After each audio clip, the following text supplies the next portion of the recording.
നമസ്കാരം, മെട്രോ മാറ്റിനിയിലേക്ക് സ്വാഗതം. മലയാളത്തിന്റെ ലേഡി സൂപ്പർ സ്റ്റാർ തന്നെയാണ് മഞ്ജു വാര്യർ.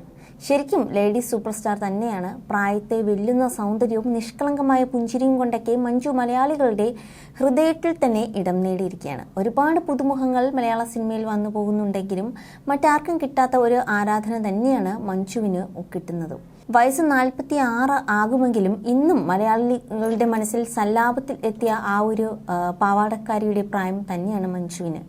സല്ലാപമായിരുന്നു നായികയായി ആദ്യം എത്തിയ മഞ്ജുവിന്റെ ചിത്രം. എങ്കിലും 17-ാം വയസ്സിൽ സാക്ഷ്യം എന്ന ചിത്രത്തിലൂടെയാണ് അഭിനയ രംഗത്തേക്ക് കടന്നു വരുന്നത്. 1978 സെപ്റ്റംബർ 10-നാണ് തമിഴ്നാട്ടിലെ നാഗർകോവിലിൽ ഗിരിജ വാര്യരുടെയും മാധവ വാര്യരുടെയും മകളായി ജനിച്ച മഞ്ജു തൃക്കേട്ട നക്ഷത്രക്കാരിയാണ്. കണ്ണൂർ ചിന്മയ വിദ്യാലയത്തിലും കണ്ണൂരിലെ ചൊവ്വ ഹയർ സെക്കൻഡറി സ്കൂളിലുമായി സ്കൂൾ വിദ്യാഭ്യാസം പൂർത്തിയാക്കിയ താരം ഒട്ടനവധി കരുത്തുറ്റ കഥാപാത്രങ്ങളാണ് മലയാളികൾക്ക് സമ്മാനിച്ചത്. സിനിമയിൽ കരുത്തുറ്റ കഥാപാത്രങ്ങൾ അവതരിപ്പിക്കുന്നുണ്ടെങ്കിലും ജീവിതത്തിൽ ഏറെ പ്രതിസന്ധികൾ അതിജീവിച്ച ആളുകൂടിയാണ് മഞ്ജു. റിപ്പോർട്ടുകൾ ശരിയെങ്കിൽ തൃക്കോട്ടക്കാരിയാണ് മഞ്ജു. നാളിന്റെ പ്രത്യേകത തന്നെ ദുർബല ഹൃദയരാകും തൃക്കോട്ടക്കാർ എന്നാണ് വിശ്വാസം. മാത്രമല്ല, ഈ നാളുകാർ നിൽക്കുന്നയിടത്ത് ഐശ്വര്യം വന്നു കയറും എന്ന വിശ്വാസവും നിലനിൽക്കുന്നു. ഇതേ ചുറ്റിപ്പറ്റിയുള്ള ചർച്ചകളും ഇടക്കാലത്ത് നടന്നിരുന്നു. തൃക്കോട്ടക്കാരി ആയ മഞ്ജു എവിടെ നിൽക്കുന്നുവോ അവിടെ ഐശ്വര്യം വരും, ആ വീട്ടിലുള്ള ആളുകൾക്ക് രാജയോഗം വരും എന്നൊക്കെയാണ് പൊതുവെയുള്ള ഒരു സംസാരം. അതിനുള്ള ഉദാഹരണമാണ് മുൻകാല ജീവിതമെന്നും ആരാധകർ ചൂണ്ടിക്കാണിക്കുന്നുണ്ട്. ഒരു ഇടവേളയ്ക്ക് ശേഷം മഞ്ജു വീണ്ടും മോളിവുഡിലും കോളിവുഡിലും ഒക്കെ സജീവമായിരിക്കുകയാണ്. ശക്തമായ തിരിച്ചുവരവ് നടത്തിയ മഞ്ജുവിനെ പ്രേക്ഷകർ ഇരു കൈയും നീട്ടിയാണ് സ്വീകരിച്ചത്.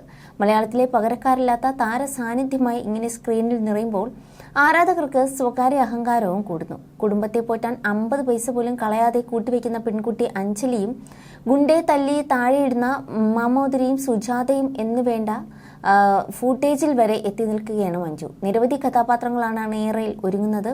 2 വർഷം തുടർച്ചയായി സംസ്ഥാന സ്കൂൾ യുവജനോത്സവത്തിൽ കലാതിലകം പട്ടം അണിഞ്ഞിട്ടുള്ള മഞ്ജു വാര്യർ 1995-ൽ പുറത്തിറങ്ങിയ സാക്ഷ്യം എന്ന ചലച്ചിത്രത്തിലാണ് ആദ്യമായി അഭിനയിച്ചത്. തന്റെ 18-ാമത്തെ വയസ്സിൽ സല്ലാപം എന്ന ചലച്ചിത്രത്തിലെ നായിക കഥാപാത്രം അവതരിപ്പിച്ച് ശ്രദ്ധേയായി.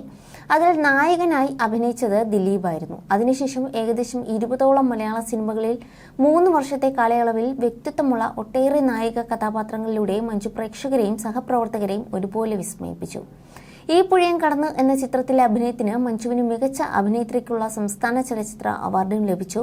1999-ൽ കണ്ണെഴുതി പൊട്ടും തൊട്ട് എന്ന ചിത്രത്തിലെ അഭിനയത്തിന് ദേശീയ ജൂറിയുടെ പ്രത്യേക പരാമർശവും ലഭിച്ചു. നടൻ ദിലീപുമായിട്ടുള്ള വിവാഹത്തിന് ശേഷം മഞ്ജു വാര്യർ സിനിമാ അഭിനയം നിർത്തിയിരുന്നു. 14 വർഷങ്ങൾക്ക് ശേഷമാണ് 2012 ഒക്ടോബർ 24-നാണ് മഞ്ജു വാര്യർ വീണ്ടും അരങ്ങിലെത്തിയത്. മലയാളത്തിൽ വ്യക്തിത്വമുള്ള സ്ത്രീ കഥാപാത്രങ്ങൾ കുറയുമ്പോഴുണ്ടാകുന്ന ചർച്ചകളിൽ എപ്പോഴും മഞ്ജു വാര്യർ എന്ന പേര് ഒന്നാമതായി ഉയർന്നിരുന്നു. അതിന് കാരണം തന്നെ മഞ്ജു മലയാളത്തിന് നൽകിയ സംഭാവനകളാണ്. ഇനിയും കരുത്തിട്ട ഒരുപാട് കഥാപാത്രങ്ങൾക്ക് ഇന്ത്യൻ സിനിമയ്ക്ക് തന്നെ നൽകാൻ മഞ്ജുവിന് സാധിക്കട്ടെ എന്ന് തന്നെയാണ് ആരാധകർ പറയുന്നത്. You're watching